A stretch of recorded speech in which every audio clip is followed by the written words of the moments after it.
Hey, hello, friends, and welcome to another episode of the show.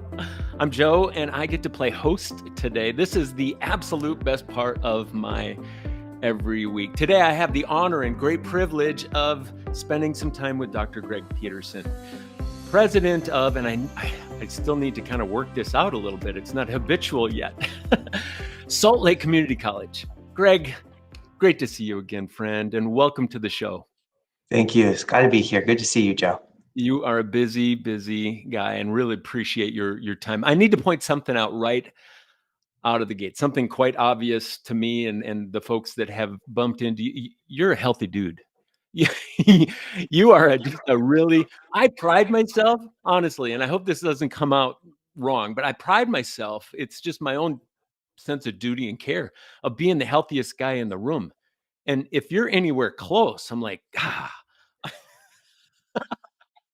I'm renting space from you, dude. Hey, fitness, strength, has that always been an important part of your lifestyle, Greg? So, yeah, but more so when I moved really into administration and more the executive level, it became my self-care, like just stress management tool. Yeah. And then it's just really kind of built into that lifestyle. And I don't go for self-esteem. Like I was at CrossFit this morning and I thought, why am I here? Uh, um, so Who doesn't go to CrossFit and have that question? Well, you're not exempt. I mean, you're not exempt from the pressures and of your peers that are running hard and lifting really heavy things. It's that how do you maintain those routines, isn't it? Those exceptional health routines, because yeah. none of us strap it on and like, I'm excited to go today. I know you eat squeaky clean because we've shared some meals together and I feel bad when I eat across the table from you. Except for dark chocolate, folks. Dark Right. chocolate, that's the way to take this guy out. And you work out daily, if not like a couple times per day. They're habits, aren't they? These The are habits. habits. Yeah. Yeah. You Like don't my even days, think about them. my day starts. My day starts at the gym, right? And that's because I've also learned I can control when my day starts. I can't control when it ends. Yeah. And so I front load it. So those routines, those personal routines, we'll get to the work here in a minute, but I think these are topics that are I think they're essential to be able to talk about with people like sitting in your office, right? We got to stay energized. We have to stay creative. We have to just stay open and productive and effective and all of that stuff. And all the science would say, well, you better work on you in order to do that really well. So you said you start the day. It's but walk us through the day. The abundant life of Greg. What's it like to be you, Greg, on a kind of a day-to-day basis? What does it look Yeah. like? So probably the night before, I prep my food for the day because I'm not a foodie, and so if I don't have it on hand, then I tend not to eat until I get hangry, and then that's bad. So Hangry. prep my food in advance. I'm up at 5 in the morning and over to the gym. I do a little meditation and then work out, and then come home, uh, take the dogs out, feed them, and then head to work. So I try to get in a little bit before 8, and then I don't know what the day will lead to. Yeah. Um, then try to get home at night, build in time with my boyfriend. He is a foodie, and so dinner is always a good thing. And Winning. then build time in for stretching so that we do active things together. Yeah. Um, the and then for me, it's important. So I read a student research poster yesterday, some research our students have done on sleep. And so Mm. really making sure that I'm doing things in ways that help me sleep better because that's so key to our health. I appreciate the fact that you talked about sleep because it's almost like a badge of honor. Like I get up at 5, I go to the gym, I slog it out at work all day. I'm running really hard. We're doing really important things. I'm making incredibly important decisions. I get home, I prep for the next day. And oftentimes that leads us too far into the night where that sleep hygiene tends to be that thing that, well, someday when I slow down, well, I don't know anybody that's doing that yet. It's the last Mhm. thing. It's the last thing to adopt into a practice. And the research would say, and I'm not an expert here, but I've read quite a bit as well. You could be working out, eating squeaky clean, and doing all the right things, but if you don't have sleep, it's almost like it that dematerializes all the good things that you may have done in Right, that week. right. It Wow. really, it really, like your body can't process and absorb all of those good things if you don't give it time to do it. Yeah. Yeah. Okay. So I'm rereading a book called Authentic Happiness. Martin Seligman. He's been around. He's kind of foremost author in this. I see you, brothers. I read through this. You're one of the most joy-filled leaders that I've ever had a chance to observe in the work. You really love what you do, don't you? I do. Yeah, it shows. Where does that joy come from? That happiness, joy, contentment, peace, whatever you want to call it, that's in the center of Greg, because it drives everything that you do. I think it's purpose. I think it's the Mhm. ability to do good, and to have an impact, even in small ways that I know will trickle out in larger ways in the lives of individuals. I'm a systems thinker, but at the heart of every system are people, and so how uh, that the joy in being able to make one life better or make multiple lives better. Um, I think that's powerful. Mhm. Mm. Like I said, I've seen it. It's palpable when you walk into the room. That care, that purpose. It's like one of those big heavy dumbbells that you drop after a macro set. Right? It's just felt. It Yeah. just felt. And when that joy is a habit, we know this. Love is the reflex. Love for the students that you serve, love for the staff and faculty, love for your purpose, love for your mission, love for where you're going, love for all the cool things your state is probably hopefully embracing around education these days. If not, let's save that for another time. But I know that you have your dukes up for your students. And internally, you're probably the new guy that walked onto campus, and people are going, this guy's a little different in a good way. In a good Yeah. way. So for the 5 people out there that don't know much about Salt Lake Community College, give us your pitch. Yeah, just kinda you are the new guy, but you've got a new campus, your community. Just share, in 2 minutes or less, just some Yeah. of the highlights that you get to be a part of there. So Utah's interesting. We actually only have two community colleges in the state. Salt Lake Community College is the large comprehensive with over 50,000 students annually, that we across the board. So we do all of our transfer, huge transfer partners in state, as well as we have a technical college that lives within us. So full comprehensive programs, from entry into certificate in welding, into uh, aviation maintenance, all the way into health sciences, into engineering, transferring into business. So full gamut. In a community, we're urban suburban. So Mhm. there are 1.8 million people in Salt Lake County. We're the largest epicenter of the state. So it's Wait a second. really Wait. cool. You moved from the fastest growing city in America to one of the other fastest growing cities Yep. in America. That that's quite exciting. Yeah, there's so much opportunity, and then just the diversification of our communities. So uh, the opportunity for us to think differently about who we serve and who's Mhm. coming, who's migrating into Utah. It's a cool space to be. Is there one particular, I mean, just from a demographic side, that growth, is it coming from a particular place in geography, or is it really just a scatter shot of various channels of people coming in from various directions? Yeah, I mean, we have a lot of in-migration from other states, Yeah. a lot of movement to the west and into, I mean, I think with our history with the Olympics and then the upcoming Olympics, there's a lot of visibility for Utah and just the beauty of Salt Lake Oh and my what we gosh, can my offer. favorite airport to fly into, it just takes your breath away. Oh, it's gorgeous here.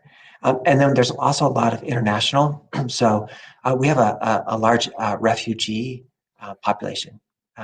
So there's a commitment of Utah really to support the needs of the world.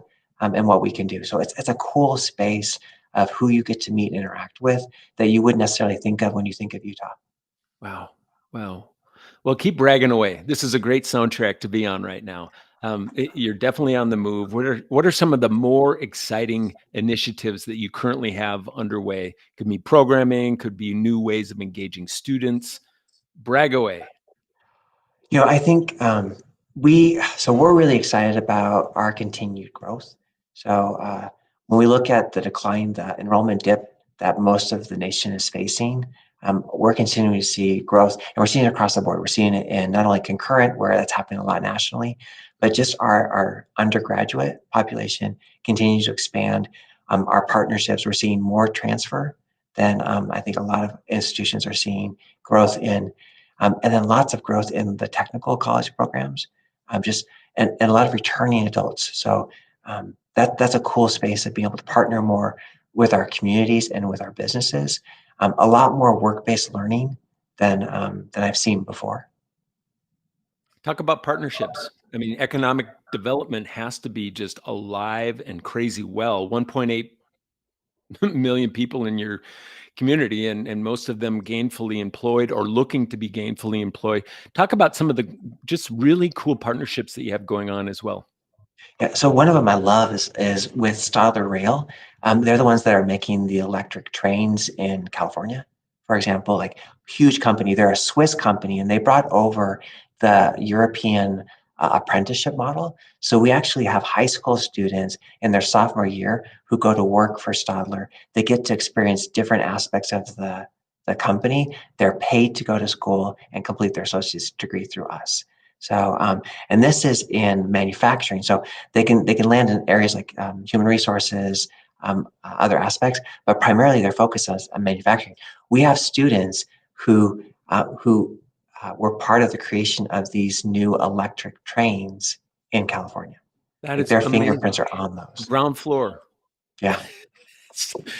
Somebody's still on their parents' cell phone plan and contributing.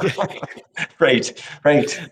That's amazing. That's amazing. Well, let's shift this on track a little bit. On the show, we do talk to practitioners about some of the hot challenges that they are facing as well. And again, you're not exempt. From where you sit, Greg, what are some of the hottest issues just facing higher education today?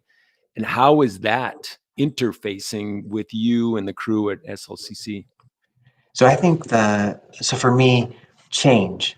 Um, we've been institutions that have been very static, very stable as we think about kind of how we fit.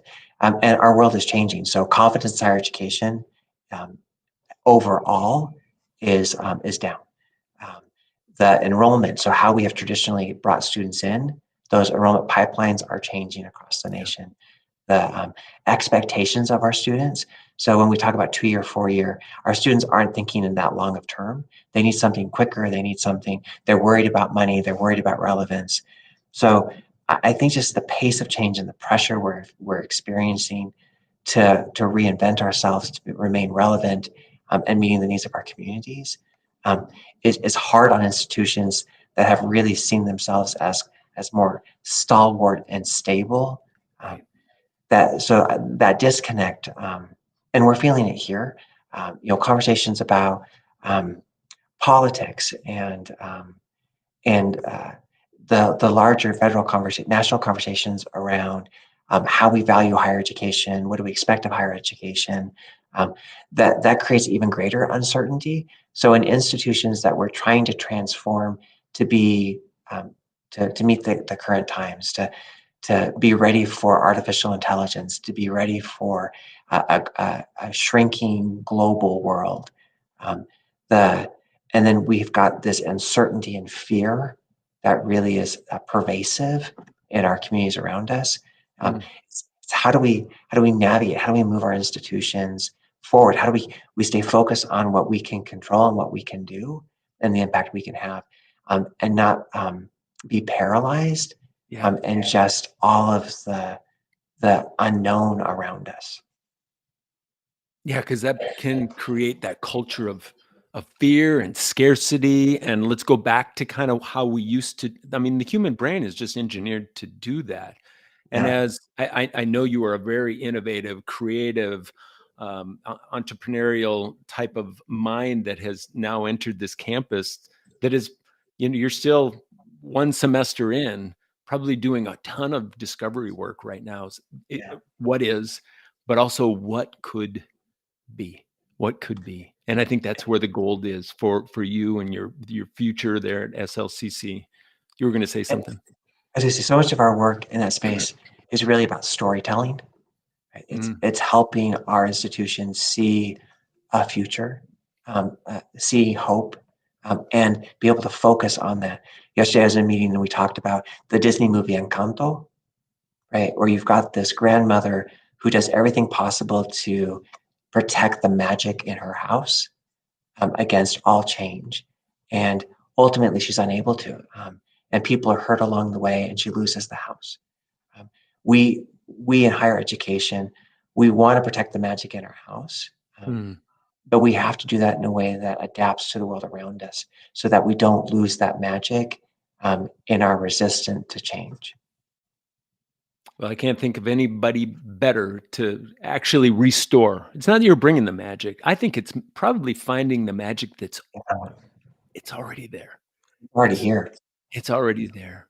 So for your peers who are coming in for a landing here, they're running fast. They're trying to occlude gaps and do all the work that must be done. Any words of encouragement you can stay, maybe even on that restoring the magic theme, just encouragement, wisdom. I mean, you're a seasoned college president now, and um, from what you've seen, what you've experienced, maybe somebody that isn't as experienced, a piece of advice that you might be able to give to our viewers today, Greg, before we wrap up.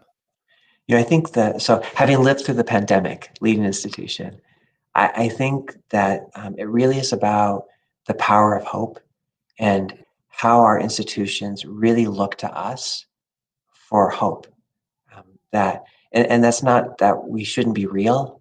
Um, we need to be true to what we're experiencing, but that there is good, um, that there is a future that we can impact for the better, and that together there is opportunity there that we can believe in the better that we do. And I think as leaders, the more we take the time to express that hope, um, that that we really are creating the conditions for the changes that need to be made in Mm, productive ways. yeah. I heard the definition of hope being, let's try again. And that hit me. I mean, we've talked about love already. Love's a fighting word. We're dukes up. Love is a fight. Hope is a persistence word. Yeah, Let let's try again. I mean, if you want to just move faith into this thing too, because we have to be able to lead through unsettled times, right? I'm not quite sure, but I'm clear about what's most important. You roll that all together, and it's let's try. Let's try again with our yeah, dukes up to truly love our mission, our everything that we're called to do. It's a privilege to sit where you sit. I mean, it is. It's a privilege to be working on a campus these days. I yeah. honor your work, Greg, and thank you for joining us today. This has been just so rich. I think one of our more just the depth and the gravitas of what we were able to get into today. So this has been the show with Joe, reminding you that everyone deserves to live in a community served by healthy leaders like this guy right here, who are building healthy teams and leading highly reliable systems. Hey, before we go, I want to thank our viewers. If you found any value in today's little jam session, hit the like button, do whatever the kids are doing these days, right? Leave a comment, share the episode. Please share the episode with somebody that could use maybe a little more hope in their day. But you can also subscribe to the YouTube channel. Greg is one of a stack of people that we've had the great honor of just interviewing over the last couple of months. So until next time, this is Dr. Joe, on purpose to cancel all things average. Peace and press on, folks.